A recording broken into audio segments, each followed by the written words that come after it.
versículo 16 até o versículo de número 20. João capítulo 14, do versículo 16 até o versículo de número 20.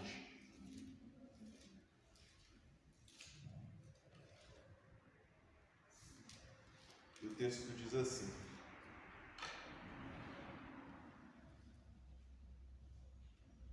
E eu rogarei ao Pai, e Ele vos dará outro Consolador, a fim de que esteja sempre convosco, o Espírito da verdade, que o mundo não pode receber, porque não o vê, nem o conhece. Vós o conheceis, porque habita convosco e está em vós. Eu não vos deixarei órfãos, voltarei para vós outros. Ainda por um pouco, e o mundo não me verá mais. Vós, porém, me vereis. Porque eu vivo, vós também vivereis.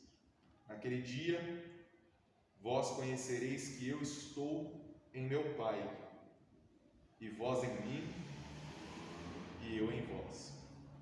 Parafraseando esse texto, nós vamos fazer a leitura também, aí mesmo, em João capítulo de número 16, do versículo de número 7 até o versículo de número 13. Do versículo de número 7 até o versículo de número 13. João 16, 7 até o 13. Então nós vamos ler. Mas eu vos digo a verdade. Convém-vos que eu vá, porque se eu não for, o Consolador não virá para vós outros. Se, porém, eu for, eu vou-lo enviarei. Quando ele vier, convencerá o mundo do pecado, da justiça e do juízo. Do pecado, porque não creem em mim. Da justiça, porque vou para o Pai e não me vereis mais. Do juízo, porque o príncipe deste mundo já está julgado. Tenho ainda muito que vos dizer, mas vós não podeis suportar agora. Quando vier, porém, o Espírito da verdade, ele vos guiará a toda a verdade, porque não falará por si mesmo, mas dirá tudo o que tiver ouvido e vos anunciará as coisas que haverão de vir. Depois, no versículo 14, ele continua falando algumas coisas referente ao Espírito, e ele diz: ele me glorificará, porque há de receber do que é meu e vô-lo há de anunciar. Hoje nós estaríamos estudando a lição de número 7, porém esta lição, a de número 6, ela tem uma importância muito grande e nós necessitamos que ela seja estudada e analisada. Nós precisamos entender verdadeiramente quem é o Espírito Santo e termos a convicção, a certeza de que a atuação desse Espírito está em nós, mas qual é o papel da atuação do Espírito Santo nas nossas vidas? Dentro do meio religioso, cristão, evangélico, existem diversas linhas que são contrárias e algumas outras paralelas, mas diferentes entre si, que falam a respeito dessa figura do Espírito Santo. Nós temos linhas, por exemplo, daqueles que acreditam que a atuação do Espírito Santo ela está única e exclusivamente limitada às questões de convencimento do homem do pecado, da justiça e do juízo. mas que o Espírito Santo não atua através do seu poder. Esses são chamados de cessacionistas, aqueles que acreditam que assim que finaliza o Novo Testamento, assim que todos os apóstolos morrem, que esse Espírito para de atuar através do seu poder, através dos dons que ele distribui. Porém, não é isso que outras correntes acreditam. Por exemplo, os carismáticos já acreditam que esse Espírito, ele atua, mas atua de uma forma oculta, que ele traz o seu poder, que ele distribui os seus dons, mas de uma forma moderada. E já existem outras linhas, por exemplo, os pentecostais, a qual a Assembleia de Deus faz parte, que acredita no poder vivo do Espírito Santo, na distribuição dos dons, na manifestação do batismo do Espírito Santo. E existem outras linhas ainda mais radicais, os neopentecostais, que acreditam que o homem deve ser única e exclusivamente guiado pela voz do Espírito Santo e que tudo deve ser feito a partir desse guia que é, na verdade, quem inspira e quem dá todas as instruções para que tudo aconteça dentro do culto. Tudo que faça parte da ideia, tudo que venha na mente, é fruto, na verdade, da comunicação e da comunhão com esse Espírito Santo. Então, tudo que esse Espírito, né, vamos dizer assim, disser, pode ser feito dentro de um culto. Então, nós temos linhas teológicas que acreditam em uma atuação que acabou através dos dons, mas ela mantém na ação de convencimento do homem do pecado, da justiça, do juízo. Depois nós temos as linhas mais moderadas, temos os pentecostais que já acreditam nesse poder vivo, e nós temos também os mais radicais que vivem intensamente essa busca pelo poder e pelas manifestações e pela experiência do Espírito Santo.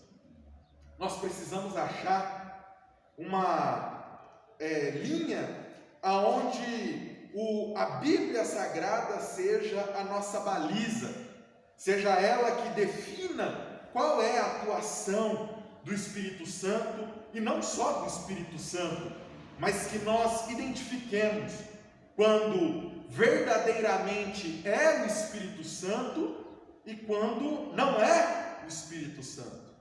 Porque muitos espíritos estão atuando ao nosso redor, muitas coisas estão acontecendo, e Efésios capítulo 6, que vai ser o tema de uma próxima lição dessa revista, nos revela e nos mostra que existem espíritos, forças, poderes que estão atuando nas nossas dimensões, da nossa dimensão física, na dimensão espiritual que está sobre nós, hostes celestiais que estão agindo, e os seus poderes estão em consonância com muitas atividades humanas.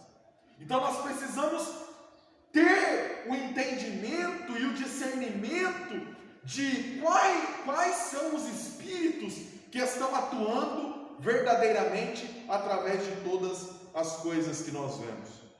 Bom, para nós iniciarmos, vamos ler o ponto de número 1. Quem tiver a revista pode ler o ponto 1 e o ponto 1.1. O Espírito Consolador. O Espírito Santo é a terceira pessoa da Santíssima Trindade. Ele é Deus, procede do Pai e é enviado pelo Filho para nos ajudar diante das adversidades da vida. Ele é denominado como o Paracletos, o Consolador. O ponto 1.1. O Espírito Santo nos auxilia nas adversidades. O Consolador, João 14,16, do grego Paracletos, que significa literalmente alguém que é chamado para estar ao lado, é um adjetivo verbal que sugere alguém com capacidade de prestar ajuda. No grego antigo, um paracleto era uma pessoa que aconselhava um líder que tinha o propósito de sustentar e treinar um grupo de pessoas para um determinado propósito.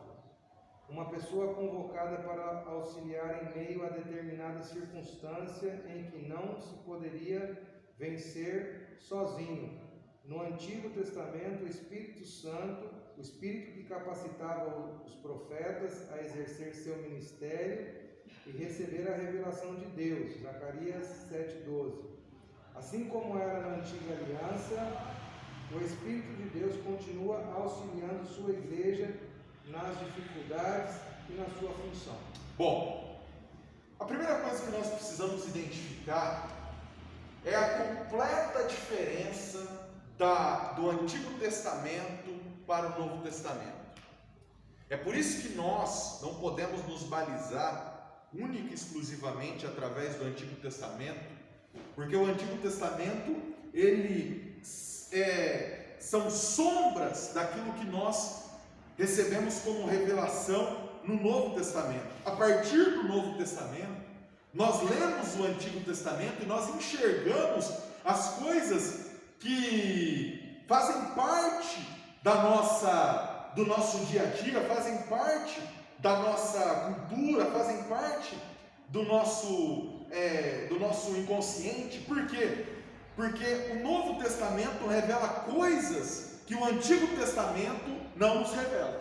Por exemplo, nós estamos hoje falando a respeito da figura do Espírito Santo, mas no Antigo Testamento não existe, por exemplo, a ideia concebida a respeito do diabo. Os judeus, por exemplo, eles não acreditam na existência de um ser diabólico, de um ser maligno. Eles acreditam que existem seres com más intenções, seres espirituais que têm a sua malignidade, mas eles não acreditam que isso está personificado em apenas uma figura, como por exemplo nós acreditamos a partir do Novo Testamento através dos ensinos de Jesus Cristo, aonde ele figura o inimigo, Satanás, o diabo. Então essas figuras, elas não estão tão presentes no Antigo Testamento, mas quando nós lemos o Novo Testamento e entendemos essas figuras, quando nós lemos o Antigo Testamento, nós conseguimos enxergar elas em alguns pontos. Por exemplo, a manifestação do diabo no Antigo Testamento, ela acontece em apenas alguns episódios. Nós vamos ver, por exemplo, Jó, aonde o diabo se apresenta no meio ali da reunião dos filhos de Deus. Depois nós vamos ler também um outro episódio onde ele intenta com um sacerdote chamado Josué, ali no livro de Zacarias, aonde ele intenta com um sacerdote chamado Josué. Então são basicamente essas aparições. Depois tem um outro episódio onde ele insufla o coração de Davi para que Davi faça a contagem do povo.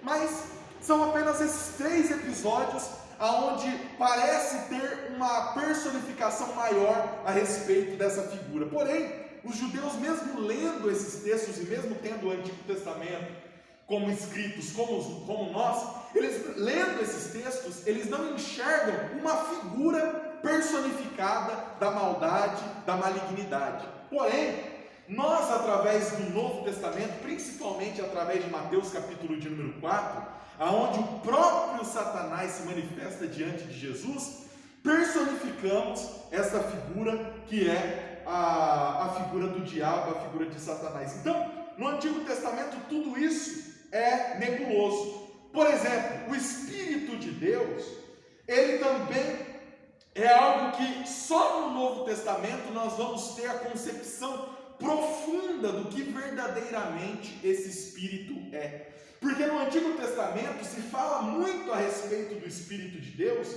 mas não existe a concepção que nós temos hoje de que esse Espírito de Deus, ele faz parte da Trindade, até porque para o Antigo Testamento esse conceito entre Deus Pai, Deus Filho e Deus Espírito Santo também não existe. Então muitas das coisas que nós aprendemos no Novo Testamento não estão claras e não estão evidentes no Antigo Testamento. Porém, a partir da leitura do Novo, nós conseguimos enxergar essas coisas patentes no Antigo Testamento. Por exemplo, quando ocorre a criação, nós vamos ler lá em Gênesis capítulo de número 1, vamos ler Gênesis capítulo de número 1,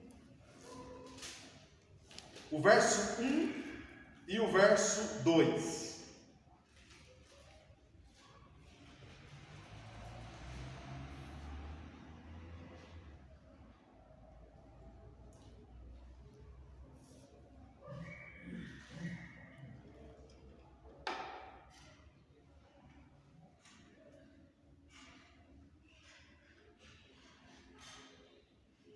Difícil achar Gênesis aí, irmão.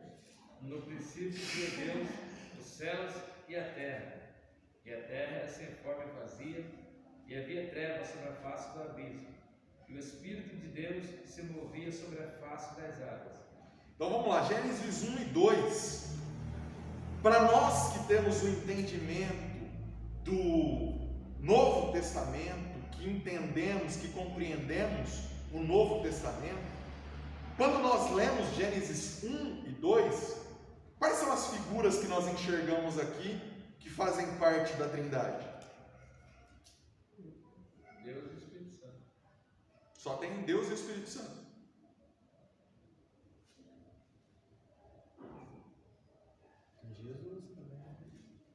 Tem Jesus também. Deus, o Espírito Santo e Jesus já estão presentes no primeiro e no segundo versículo. Aonde é que está? Onde é que está Jesus aí? Aonde que está Jesus aí? Alguém achou Jesus aí? Só que está escrito claro, nitidamente aí, Jesus. Ninguém achou? Tem uma palavra aí que está escrito assim: Deus criou. Não tem? Deus criou? Criou. Toda ação de criação de Deus envolve Jesus. Por quê? Porque o verbo criar, o verbo exista, é justamente aquilo que João capítulo de número 1 nos revela que é Jesus. Vamos ler João capítulo de número 1? Aqui, sem ele, nada do que foi feito se fez. Então, tudo. Vamos ler aqui, João capítulo de número 1, para a gente ver. Quem achar pode ler. João capítulo de número 1, o versículo é o versículo 1 até o versículo 3. No princípio era o Verbo, e o Verbo estava com Deus, e o Verbo era Deus. Ele estava no princípio com Deus. Todas as coisas foram feitas por ele, e sem ele nada do que foi feito se fez. Você consegue compreender que sem essa lupa do Novo Testamento você não consegue compreender a profundidade do Antigo? O que João está escrevendo aqui é: Jesus, ele é o verbo em ação. Jesus, ele é a palavra que está atuando ali. Tudo que Deus fala criou, tudo que Deus fala haja, tudo que Deus fala aconteça, não é realizada por Deus, mas é realizada pela criação, pelo verbo que é o próprio Jesus. Então o Criador Quem ordena a criação é Deus, mas quem é a figura que cria, que molda, que faz, é o Verbo, que é Jesus Cristo. Observe que em Gênesis capítulo 1, versículo 1 e versículo 2, o texto diz, no princípio, e em João, ele utiliza a mesma palavra, porque estava com Deus no princípio, e todas as coisas foram criadas por Ele. Então a figura de criação aqui, o agente criador, é o próprio Jesus, porque Ele é essa palavra em ação, Ele é esse poder em ação. Ele é o verbo que faz com que todas as coisas aconteçam. Já no segundo versículo aparece a figura desse Espírito de Deus. Porém, se nós não temos essa baliza, se nós não temos essa lupa, se nós não temos esse óculos do Novo Testamento, quando nós lemos ali, esse Espírito de Deus, ele pode ser interpretado como muitas coisas. Como, por exemplo, o próprio Deus, a essência de Deus, o sopro de Deus, o fôlego de Deus. No hebraico, a palavra Espírito, ela significa ruach, que quer dizer vento, que quer dizer sopro, que quer dizer hálito. Ou seja, os judeus eles vão interpretar isso como se isso fosse simples e unicamente uma essência de Deus, e não, na verdade, Deus em atuação. Então, existe essa separação no Antigo Testamento, que no Novo Testamento isso é revelado para nós. É revelado através da figura de Jesus Cristo. E Jesus mesmo diz que tinha muito mais coisa para nos revelar, só que nós não suportaríamos essas revelações. Então ele diz, paulatinamente, o Espírito Santo de Deus vai revelar para vocês, e revelou através dos apóstolos, através das cartas, através da história da igreja. Ele foi mostrando paulatinamente como é a sua atuação, como é o seu poder, mas mesmo assim, muitas coisas ainda estão encobertas diante dos nossos olhos, e que nós só vamos entender plena e completamente quando nós alcançarmos o céu, onde nossa mente será transformada. Nesse caso, o que nós estamos vendo aqui é justamente esse poder essa separação que há entre esses três seres. Nós falamos aqui há algumas semanas atrás a respeito da Trindade, e esses três seres mostram a distinção que há entre eles. Vamos ler 1 João capítulo 5, versículo 7. 1 João capítulo 5, primeira epístola de João, capítulo 5, versículo 7. Porque três são os que testificam no céu: Pai, Palavra e o Espírito Santo. Esses três são um. Isso mesmo. Então, observe que o próprio apóstolo João nos revela essa distinção entre, não só João, né, o próprio Jesus Cristo, lá em Mateus. Vamos ler, depois eu vou achar o texto aqui que eu deixei anotado aqui, eu não localizei aqui, mas o próprio Jesus, ele vai nos mostrar que existe essa distinção entre os três. Vamos ler Mateus capítulo 3, do versículo 16 até o 17. Mateus capítulo 3, do versículo 16 até o 17.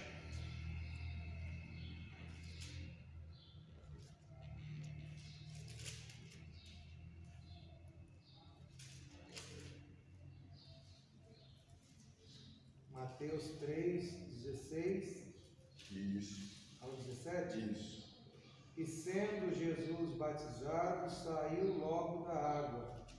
E eis que se lhe abriram os céus, e viu o Espírito de Deus descendo como pomba e vindo sobre ele. E eis que uma voz dos céus dizia: Este é meu Filho amado, em quem me comprazo. E em Mateus capítulo de número 28, do versículo 16 ao 20, diz-nos assim o texto. Vou ler apenas o 19, melhor. Ide, portanto, fazeis discípulos de todas as nações, batizando-os em nome do Pai, do Filho e do Espírito Santo. Então, o próprio Jesus, ele nos mostra, ele nos revela a distinção que há entre o Pai, o Filho e o Espírito, e que esses três, eles se completam e formam apenas um. Se nós lermos o texto de João, capítulo de número 10, não vamos ficar lendo todos os textos aqui, mas João capítulo 10, versículo 30, depois lá em João capítulo 14, também onde a gente fez a leitura do 8 ao 10, você pode ler na sua casa, você vai observar Jesus dizendo que ele e o Pai são um. E o que acontece no Antigo Testamento de interessante é que Joel, no seu capítulo de número 2, ele recebe uma revelação de Deus, de que nos últimos dias, a intenção de Deus era que ele derramasse sobre toda a carne, sobre os velhos, sobre os jovens, sobre as mulheres, sobre os homens, sobre os livres, sobre os escravos, que ele derramasse o Espírito Santo dele sobre toda a carne. E essa profecia, ela se cumpre a partir do momento em que a igreja tem início, lá em Atos capítulo de número 2. É isso que a gente precisa entender. A profecia que Joel profetiza lá no capítulo de número 2, a revelação que Deus dá a Joel, é que haveria um momento na história da humanidade, onde esse Espírito de Deus estaria presente com a humanidade. No Antigo Testamento, essa presença do Espírito, ela era uma presença seletiva, selecionada. Apenas alguns homens receberam essa vocação de ter uma comunhão, de ter uma proximidade com o Espírito de Deus. Homens que foram profetas, homens que foram juízes, apenas alguns homens recebiam esse contato direto com Deus através do seu Espírito. E esse contato era e fazia com que esses homens tivessem visões, tivessem revelações a respeito do futuro, a respeito das coisas que haveriam de vir, que eles profetizavam, falavam tudo através do Espírito, incluindo escreveram o Antigo Testamento. Então, esses homens eram movidos pelo Espírito, mas o Espírito estava com eles, mas não estava com todas as pessoas. Não estava, por exemplo, se você voltasse no tempo e estivesse próximo de um homem como Jeremias, de um homem como Daniel, de um homem como Isaías, de um homem como Elias, de um homem como Eliseu, de um homem como Sansão, se você estivesse próximo desses homens, você veria a atuação do Espírito Santo na vida deles, mas aquela atuação estava limitada a eles. Eles eram selecionados, eles eram escolhidos por Deus para receberem esse poder do Espírito Santo, que é aquilo que nós chamamos de unção, né? Nós temos o Antigo Testamento mostra essa ideia da unção, e esses homens receberam essa unção do Espírito Santo e foram vasos e foram pessoas utilizadas por Deus para comportar esse poder, e através deles Deus fez grandes coisas. Porém, o objetivo de Deus não era que o Espírito Santo ficasse recluso a um ou a outro. O objetivo de Deus era que o Espírito Santo transcendesse as pessoas que eram selecionadas e estivesse derramado sobre um grande número de pessoas. Que esse Espírito, ele seria derramado sobre muita gente, e muita gente iria ser utilizada pelo poder que há nesse Espírito. Nós, então, chegamos ao texto que Jesus, em Mateus capítulo de número 14, reforça a ideia do Espírito Santo ser derramado sobre nós. E lá em Mateus capítulo de número 14, o que ele diz é que, João capítulo de número 14, o que ele diz a respeito desse Espírito é: eu vou rogar ao Pai, e Ele vos dará outro Consolador. A palavra outro aqui, ela vem do verbo grego, aonde outro quer dizer igual. Ele é totalmente distinto em figura de mim, mas ele tem o mesmo poder do que eu. É a palavra Alon. Então, Alon significa alguém que tem as mesmas características, é uma pessoa diferente, mas tem as mesmas características, tem o mesmo poder, tem a mesma essência, tem a mesma capacidade.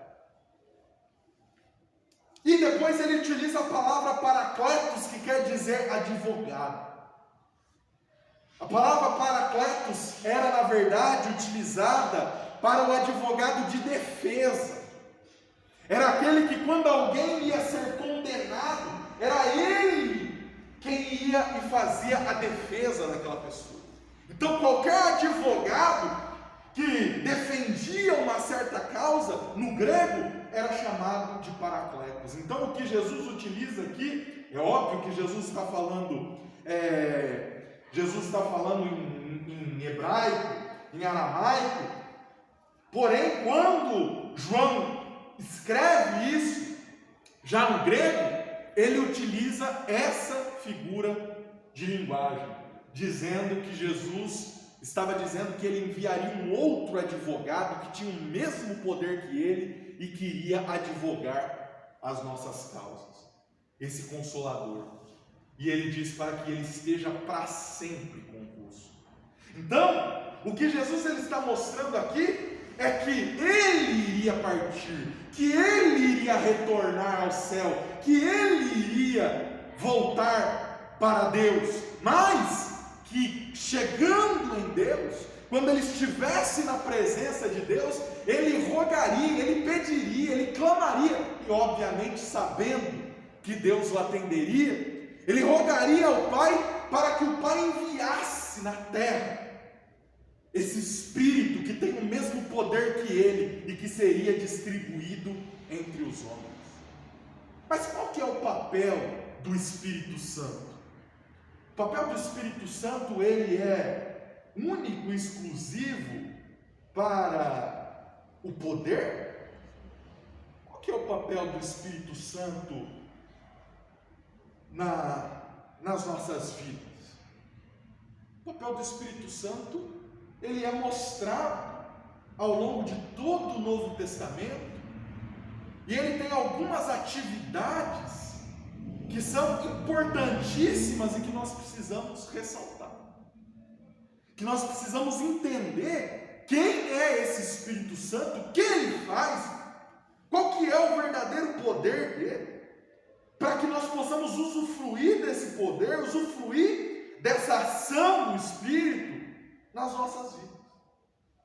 Então, o que acontece a partir do momento que Jesus é assunto aos céus?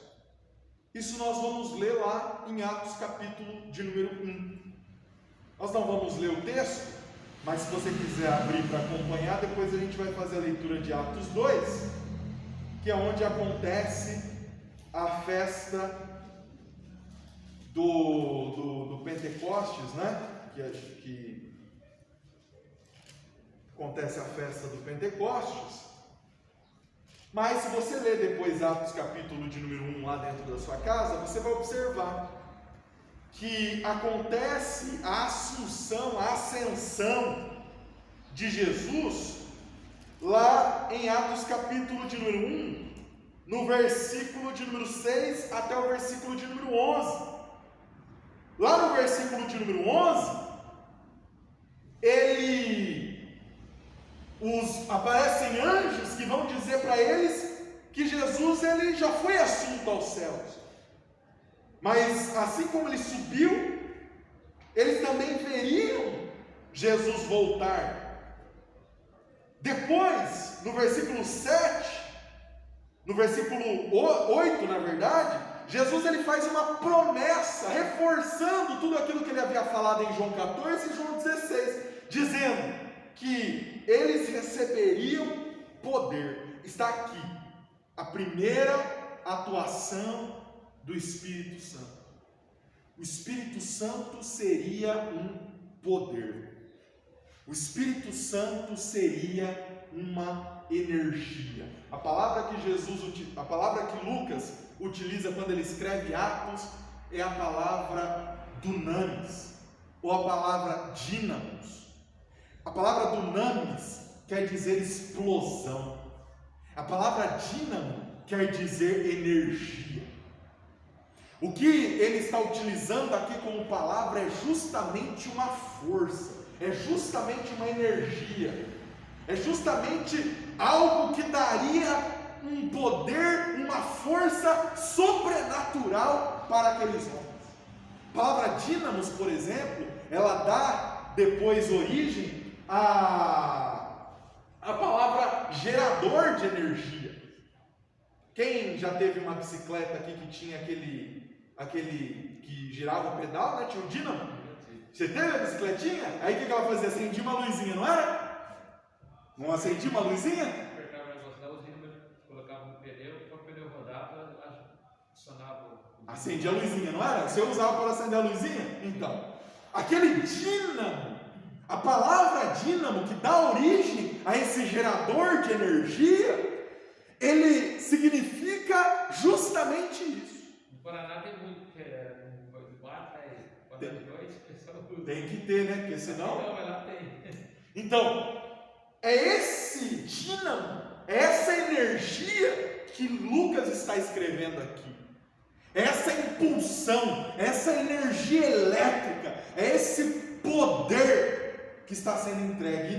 E também a palavra dunamis, que depois dá origem à palavra dinamite, explosão. Isso daqui é isso que o texto de Lucas está nos revelando. Que aquilo que seria entregue na mão daqueles apóstolos, aquilo que seria entregue na mão das pessoas que servem a Deus, dos cristãos, seria um poder, uma impulsão, uma energia. Mas para que esse poder? Para que essa energia? É para pular? É para rodar? É para cair no chão? Para quê? Para que é essa energia? Se for pelo texto, é para testemunhar. O texto está nos mostrando, Jesus fala, para que vocês sejam as minhas testemunhas. Ele fala assim, olha, mas recebereis poder ao descer sobre vós o Espírito Santo, e sereis minhas testemunhas, tanto em Jerusalém, como em toda a Judéia e Samaria, até os confins da terra. Essa energia que Jesus entregaria nas mãos dos apóstolos, nas mãos dos crentes, nas mãos dos cristãos, não era para rodopiar e ficar entregando profecia e estendendo o lençol no final do culto. O poder que Jesus está entregando nas mãos deles é para que eles sejam testemunhas de Jesus na terra, para que eles façam as mesmas obras, para que eles tenham a mesma mente, para que eles tenham a mesma energia, para que eles tenham o mesmo vigor em ganhar pessoas, em ganhar almas que tinha Jesus, em arrebatar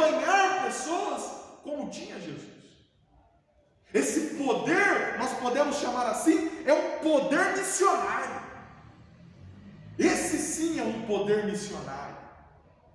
É um poder que faz com que o homem ganhe a energia que ele não tinha, a capacidade, a coragem que ele não tinha, para enfrentar o mundo, para enfrentar as condições, para enfrentar as autoridades, e para ir diante dos homens, e para que ele arrebanhe cada vez mais almas para Jesus. Então, o Espírito Santo tem um papel preponderante naquilo que nós conhecemos hoje, que também não é um termo bíblico, mas nós podemos entender assim, através do ide de Jesus, missão. Se tem alguém que verdadeiramente é interessado na missão, é o Espírito Santo. Esse negócio do poder por poder, do poder para cair, do poder para babar, do poder para bater a cabeça, do poder para segurar o ventilador, isso não faz parte do propósito do Espírito Santo. O poder é nos dado, essa força nos é dada, essa impulsão nos é dada, para que a gente tenha o mesmo amor pelas almas, a mesma paixão, a mesma coragem, o mesmo vigor que os apóstolos vão mostrar em Atos.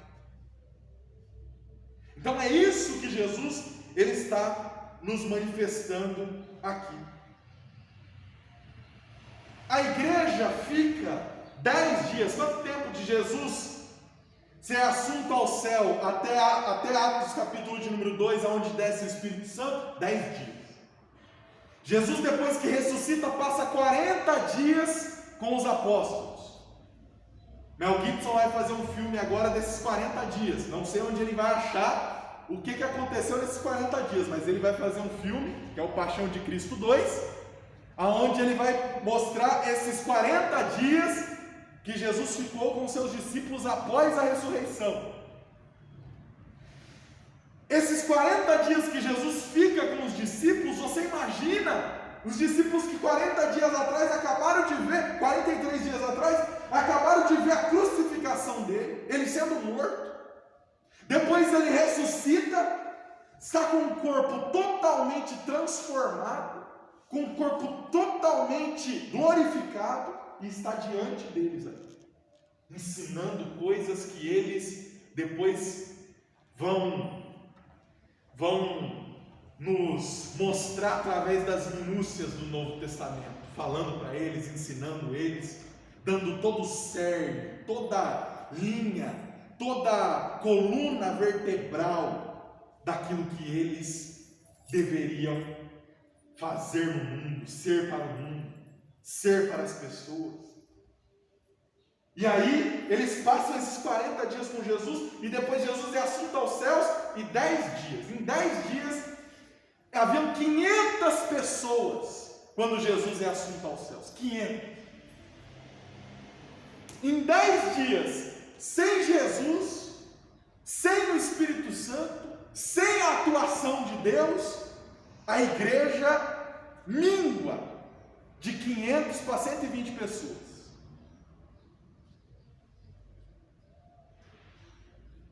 Quase 60%, quase 70% decaimento da igreja.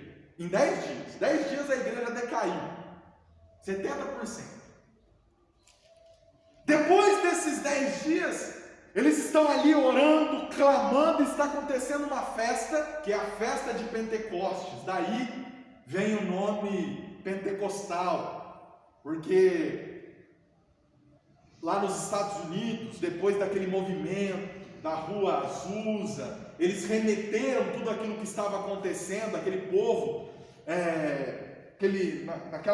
naquele momento frenético que estava acontecendo ali naquela localidade. O pentecostalismo tem origem com o pessoal mais pobre, negro dos Estados Unidos, e aí eles remetem a tudo aquilo que estava acontecendo a Atos capítulo de número 2. Então eles chamam aquele movimento de movimento pentecostal. é o movimento que ficou mais difundido no Brasil.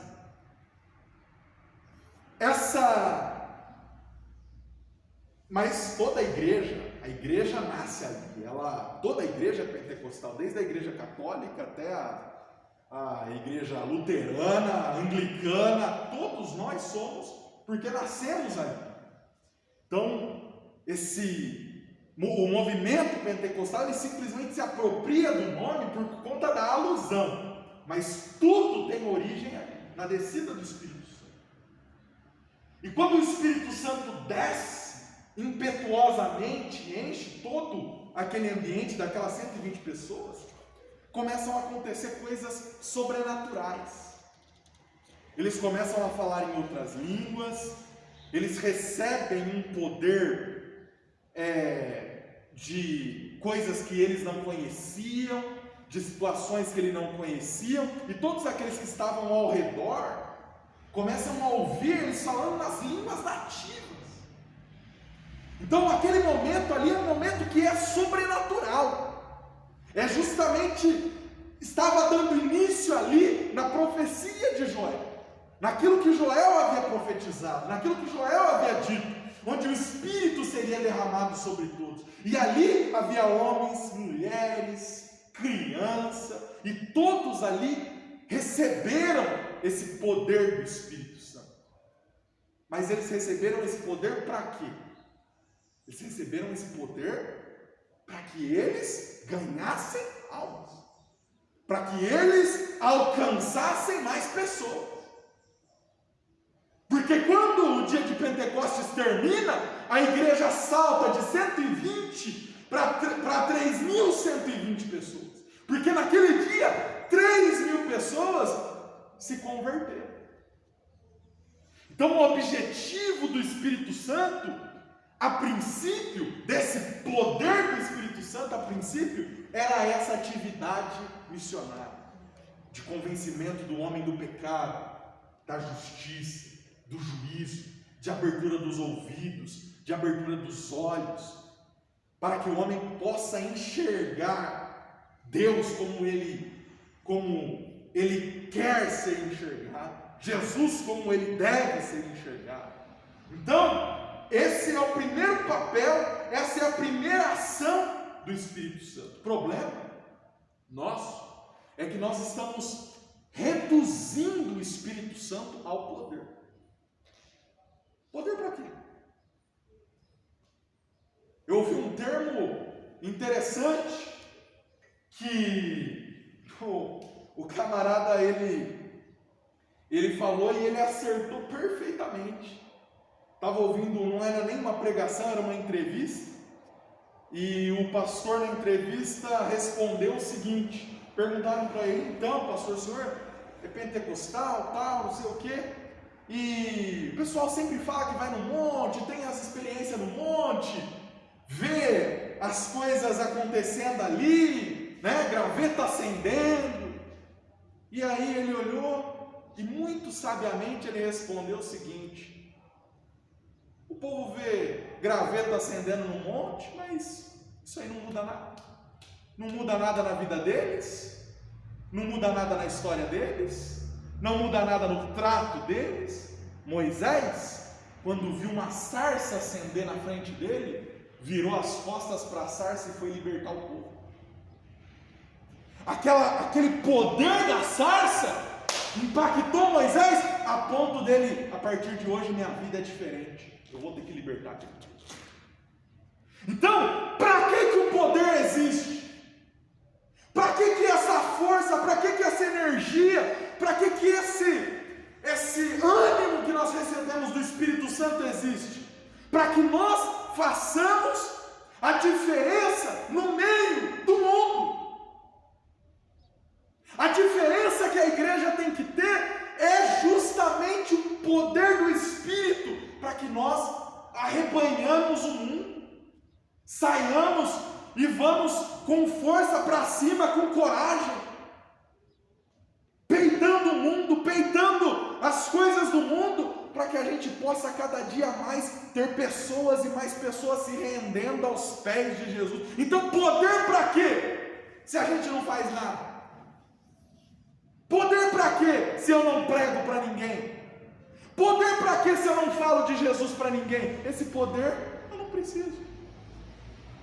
Essa energia não é necessária.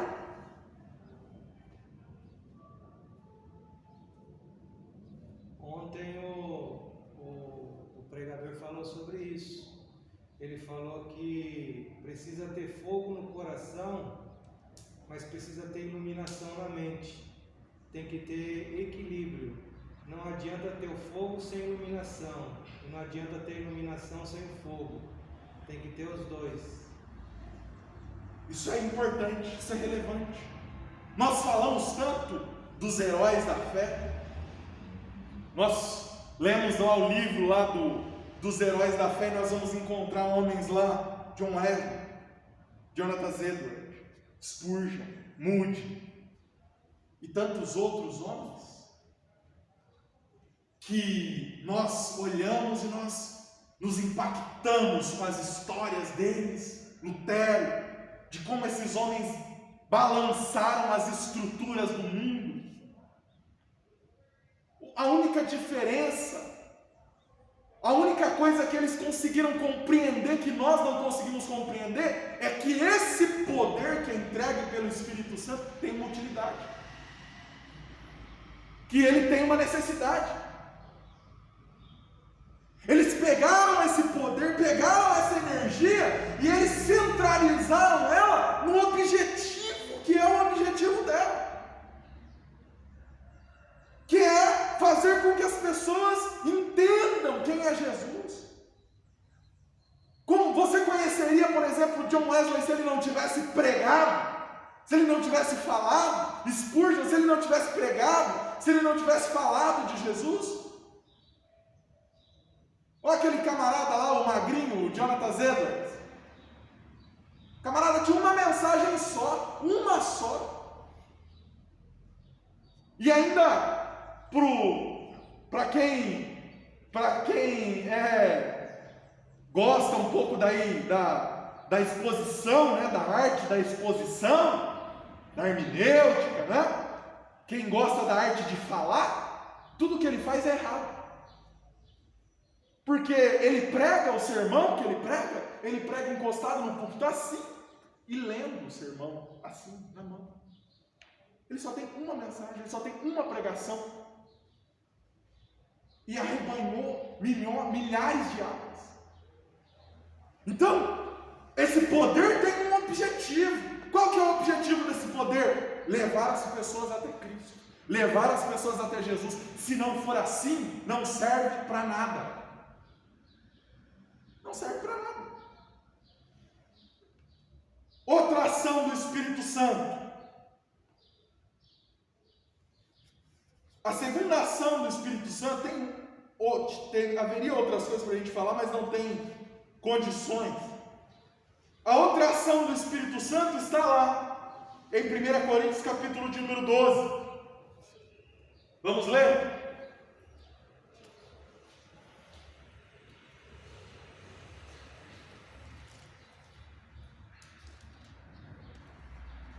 Primeira Coríntios capítulo 12, do versículo 7 até o versículo 11.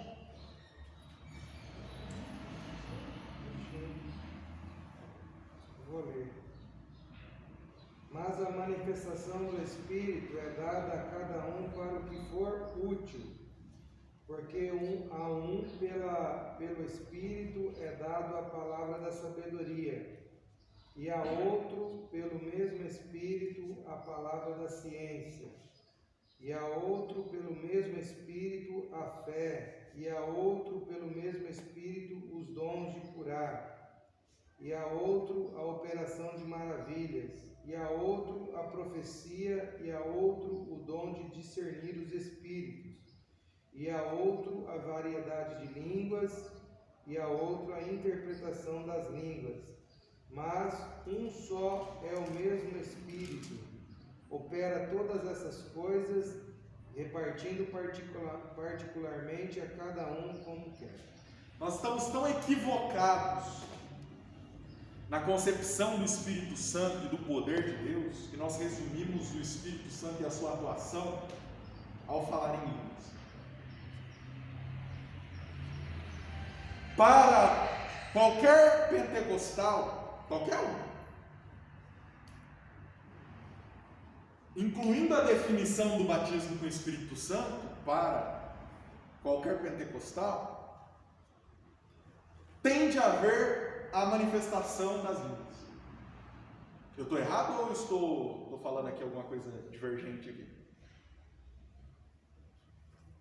Não? Tá. Então, para nós resumirmos a atuação do Espírito Santo, há simples e unicamente um dos aspectos e dos dons que ele distribui. Quando na verdade, a Bíblia, em 1 Coríntios capítulo de número 12, nos revela que a ação e esses dons que o Espírito Santo distribui na igreja, eles são diversos. A ação do Espírito Santo através dos dons que são entregues para a igreja, são e têm um único objetivo, que é edificar a igreja, edificar todos aqueles que são membros e fazem parte da igreja. E ele diz o primeiro, a palavra da sabedoria. A palavra da sabedoria, ela está relacionada aos conselhos. Que ele está falando aqui de palavra da sabedoria, ele está dizendo que o Espírito Santo dá a algumas pessoas dons de conselhos, de conselheiros, de pessoas que têm a capacidade de aconselhar. Já outros, ele dá a palavra da ciência, ou do conhecimento. Isso daqui, ele está justamente nos mostrando que o conhecimento, a ciência mesmo, ciência, medicina, direito, a biologia, cálculo, todas as áreas da ciência, o Espírito Santo também entrega ao homem essa ciência, essa palavra do conhecimento, essa palavra da ciência. São pessoas que, pelo poder do Espírito Santo, dentro das suas próprias capacidades, não teriam a capacidade de saberem o que sabem, de entenderem o que entendem, de compreenderem o que compreendem. Isso nós vamos ver lá na construção, por exemplo, do tabernáculo, aonde Deus chama a dois homens, Bezaliel e o outro, eu não me recordo o nome dele, mas está lá em Êxodo. Deus chama esses homens e Deus entrega para eles a capacidade de serem escultores. Aqui é justamente isso. É a capacidade da ciência, do entendimento, da compreensão, da inteligência sobrenatural. A outro, pelo mesmo Espírito, ele entrega a fé. E a fé é a fé justamente que nos move, que nos orienta, que nos direciona, que faz acreditar nas coisas impossíveis. A outro, ele entrega dons de curar. É esse ponto, entre algumas versões dizem dons de curar, e depois embaixo colocam operação de milagres, e na versão que foi lida aqui coloca operação de maravilhas. Eu gosto sempre de diferenciar, porque na língua portuguesa, dons de curar é considerado como operação de milagre. Na língua portuguesa, cura é milagre. Ficou difundido isso. Porém, aqui ele separa. Então eu colocaria dons de curar como operação de milagres, porque na língua portuguesa é assim, e operação de maravilhas como algo separado, porque aqui ele distingue essas duas coisas. Ele coloca dons de curar em uma prateleira e coloca operação de maravilhas em outra prateleira. Então ele está falando de coisas distintas. Depois ele fala, a outros ele dá o dom de profecia. A outro ele dá profecia. Profecia é alguém que tem a capacidade dada por Deus de ver aquilo que vai acontecer. Através ou de uma visão, ou de uma revelação dada por Deus, de algo que ainda não aconteceu, mas vai acontecer. E a profecia que ele está dando aqui, que ele está falando aqui, é a profecia genuína do Espírito. Depois nós vamos falar a respeito desse tema aqui. A outro, o discernimento de espíritos. Isso daqui não tem. Isso aqui esquece. Não existe. Não existe na nossa realidade. É raríssimo você ver alguém que consegue distinguir o que é um espírito de Deus, um Espírito Santo e um espírito maligno. Hoje as pessoas tratam tudo como a mesma coisa. Então, ele fala que existe uma capacidade dada pelo Espírito Santo de compreender quais são os espíritos, se é um espírito de Deus ou se é um espírito maligno. A variedade de línguas, a capacidade de falar em línguas que ele nunca aprendeu, línguas e idiomas que ele nunca compreendeu. A outro, a capacidade de interpretar línguas que ele nunca ouviu. Então, são esses os dons distribuídos dentro da igreja e que vão gerar a edificação da igreja. Então, são esses aqui os dons do Espírito, e nós temos um apreço muito grande por esses dons. Mas o dom que é privilegiado é talvez um dom mais lata que tem, que é o variedade de línguas, que não é utilizado para nada para nós. Porque na verdade o intuito dele seria justamente a pessoa receber essa capacidade para que ela conseguisse ir até as nações, para que ela conseguisse ir pelo mundo e ganhando almas para Cristo, como foi em Atos capítulo de número 2, onde esse dom foi distribuído, onde havia muitas nações, pessoas de muitas nações ali. Então o objetivo dele era justamente esse, fazer com que as pessoas que estavam ali entendessem o que estava acontecendo, ouvissem através daquilo que estava acontecendo ali. E com relação à questão do discernimento de espírito, essa tem uma importância muito grande, até porque nós estamos falando do Espírito Santo. Nós precisamos buscar o discernimento de espírito, para que nós não sejamos enganados. Nós precisamos entender o que é ação do Espírito, o que é ação do homem e o que é ação do diabo. Nós somos influenciados por esses três, pelo Espírito, pelo homem e pelo diabo. E nós precisamos buscar ter um entendimento do que é, de quando é Deus, de quando é o homem e de quando é o inimigo que está falando. É para isso que precisa ter essa interpretação, essa visão. Por exemplo, o dom de profecia, que também é muito difundido no meio pentecostal. Como é que nós identificamos se é o Espírito Santo, se é o homem ou se é o diabo falando? Só através do discernimento de espírito. Se o homem não tiver o discernimento de espírito, ele não consegue identificar. Por quê?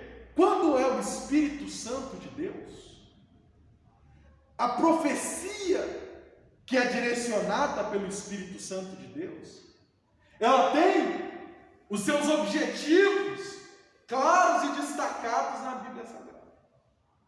Primeiro, a profecia, ela sempre vai em consonância com o Evangelho de Jesus. Se ela não vai em consonância com o Evangelho de Jesus, ela já está equivocada. Segundo, ela vai me passar uma mensagem de correção, ela vai me passar uma mensagem de edificação.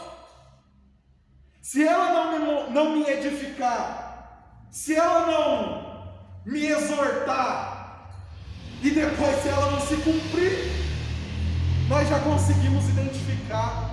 E se ela estiver contra os princípios básicos, basilares da mensagem de Jesus Cristo, não é o Espírito de Deus falando. Alguém que me entrega uma profecia dizendo que meus inimigos vão morrer, não parece estar sendo direcionada pela vontade de Deus. Teve uma vez lá embaixo que uma pessoa veio pregar, entregou uma profecia para mim e falou que eu ia ter mais um filho. Eu daí operado. Milagre! Ai, Senhor. Milagre! Na hora que eu falei, Pastor, é bom, sei lá, fazer uns exames. quando meu irmão entregou para mim que eu ia ter mais um filho. Irmão, já aconteceu um monte, né? Aqui mesmo já tem episódio pra você dar risada. Aqui mesmo teve uma vez, não era o pastor Daí ainda, era um outro pastor. Eu não sei nem se o pastor Daí, talvez, porque na época, acho que teve uma época que ele foi presbítero aqui, eu não lembro se ele estava aqui nessa época. Mas teve uma esposa de pastor que recebeu a profecia. O camarada chegou nela, né? Pegou na mão dela, fez o ritual, né? Primeiro ele tem que dar aquela enaltecida, né? Como que é o nome do prato que a gente comeu ontem lá? Calábrias, né? O nome do prato, calábrias. Ele tem que chegar na pessoa, né? Ele tem que falar o nome do prato, calábrias, né? Pega a vassoura e anda, pegou na mão da irmã, e aí olhou para a irmã, a mulher do pastor, esposa do pastor em cima do púlpito, falou assim: e o seu marido, que está desviado, Deus vai trazer ele para dentro da igreja e vai restaurar ele. Pastor em cima do púlpito, esposo dela. E teve um outro caso, isso aconteceu com meu avô, numa igreja, não vou falar onde é, né? Mas ele estava lá na igreja, minha avó doente em casa, e meu avô não usa aliança. E é lógico, né? Os camaradas já batem o olho, já vê um cliente em potencial. Pegou lá no meu avô, chegou nele, calábrias, pega a vassoura e anda, deu 3 rodadinhas, falou para ele: vaso, eis que te digo, porque tem que ter o eis que eu te digo, senão não é profeta, né? Eis que te digo que a sua prometida está chegando, que o seu casamento já está preparado. E meu avô, preocupado, né? Falou: a mulher vai morrer lá em casa. Ficou? Porque minha avó está doente em casa, então se ele vai casar de novo, a mulher vai morrer. Esperou um tempo passar, minha avó se recuperou e contou para ela. Falou: graças a Deus que você se recuperou, porque eu recebi uma profecia lá na igreja tal que você ia, né? Que você ia partir e que eu ia casar de novo. Então, a gente vê muitas coisas, são muitos espíritos falando, e nós precisamos entender o que é direcionamento de Deus. Primeiro, quando o homem fala, hoje nós estamos vivendo um tempo muito difícil, onde as nossas informações elas estão todas na internet. Primeiramente, qual que é o propósito do Espírito Santo em revelar seu CPF, em revelar seu RG, em revelar seu telefone, placa do carro?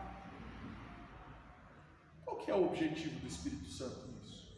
O objetivo disso. O Espírito Santo não precisa provar nada para você. Se ele falar que vai acontecer, vai acontecer.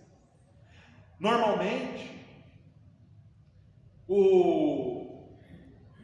quando é do homem, quando a profecia ela é algo direcionada pelo homem, manipulada pelo homem, sempre está relacionado com coisas que ele viu em você. E ele vai sempre tentar mostrar que aquilo é uma revelação de Deus através de alguma coisa que está acontecendo. Tem muito camarada aí, gente, enchendo o bolso, ó, de dinheiro.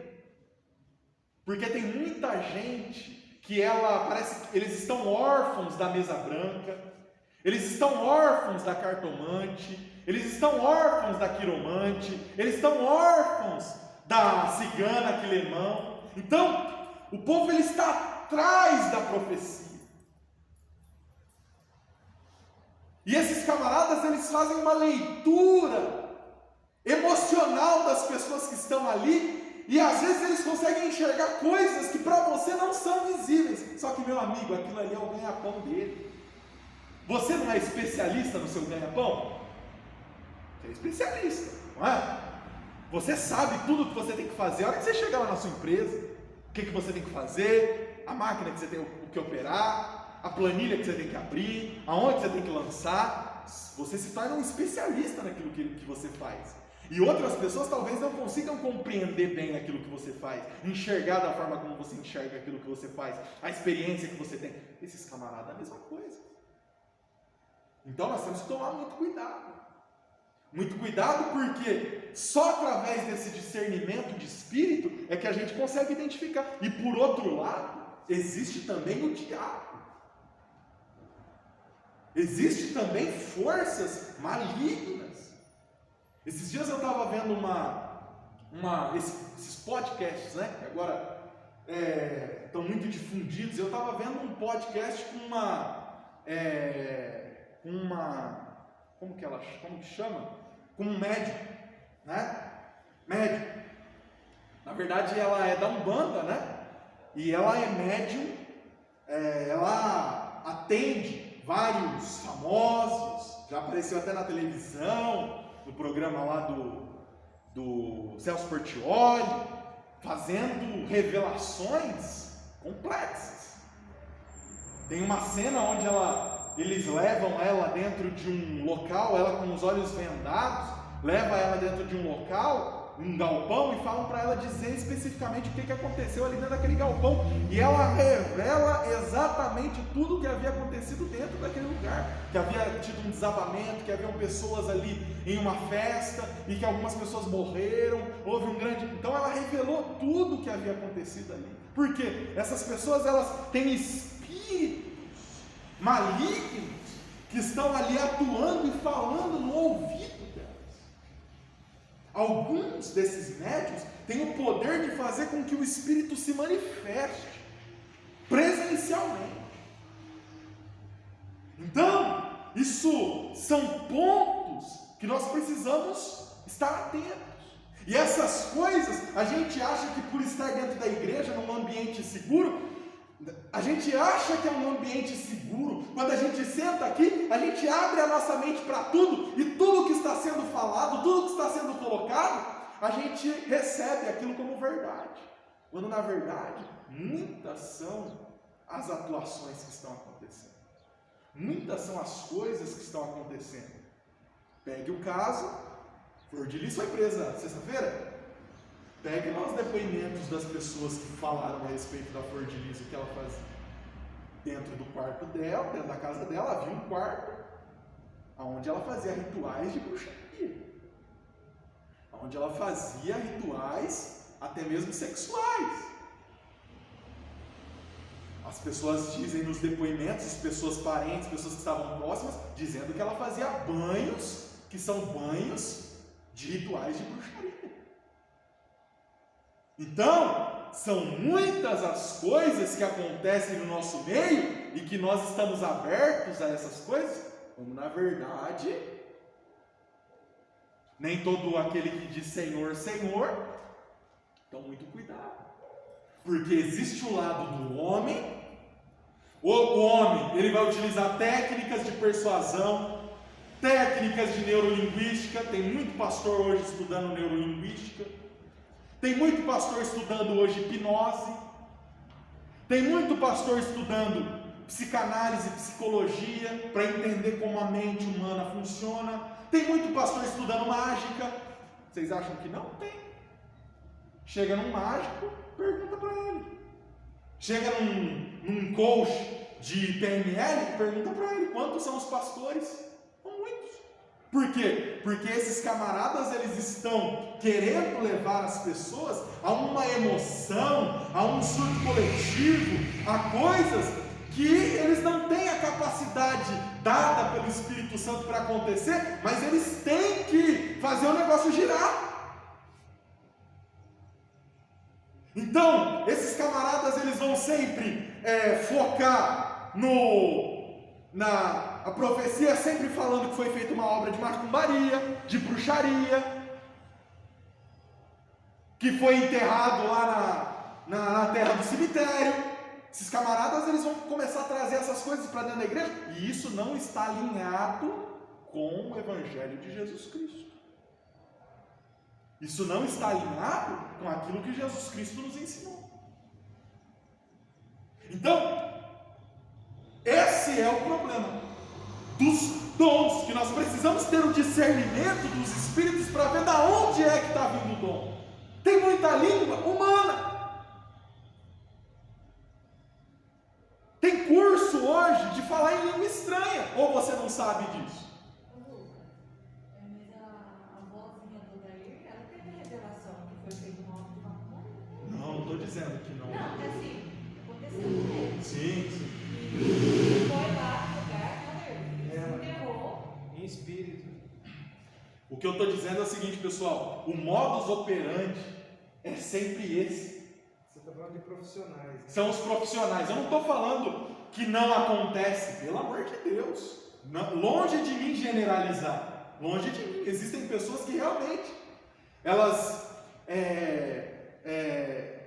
fazem coisas, amarrações, feitiçarias, principalmente em relacionamento acontece muito isso. Em relacionamento acontece muito isso. De a outra pessoa, o outro lado, fazer obras para prender a pessoa. Isso acontece muito. Porém, nós precisamos ter a compreensão que não é tudo que é feitiçaria, não é tudo que é bruxaria, não podemos generalizar, tá? Então, mas acontece. Mas o meu livro de CBI, eles fazem de uma maneira que você fica tão preso naquilo ali, que ele fala, não, isso aqui é seu sangue aqui, eu estou ferrado. Ele prende a pessoa de tal maneira que a pessoa E normalmente esses camaradas, o ponto principal é esse. Normalmente é sempre o dinheiro. Lucas, mas e eu? Eu recebi a profecia, mas eu não ofertei nada. Você não, mas quem estava ali. Né? O meio é sempre esse. No final tem sempre a oferta, tem sempre o lençol, tem sempre. Então, esse é o meio. Tem sempre, o negócio é sempre arrecadar no final. O terceiro ponto para a gente encerrar, e o mais importante, e a gente deveria ter dado até mais tempo para ele, mas a gente acabou ficando preso nessas questões. Terceiro ponto, Gálatas capítulo 5, é o mais importante, é o fruto do Espírito. Como eu sei se alguém é cheio do Espírito Santo ou não? Ele pula, ele roda, ele profetiza, ele fala em línguas, ele tem palavra do conhecimento, tem palavra da sabedoria? Não. Eu só sei que alguém é cheio do Espírito Santo através e única e exclusivamente do fruto do Espírito. O que é o fruto do Espírito? Vamos ler? Gálatas capítulo 5.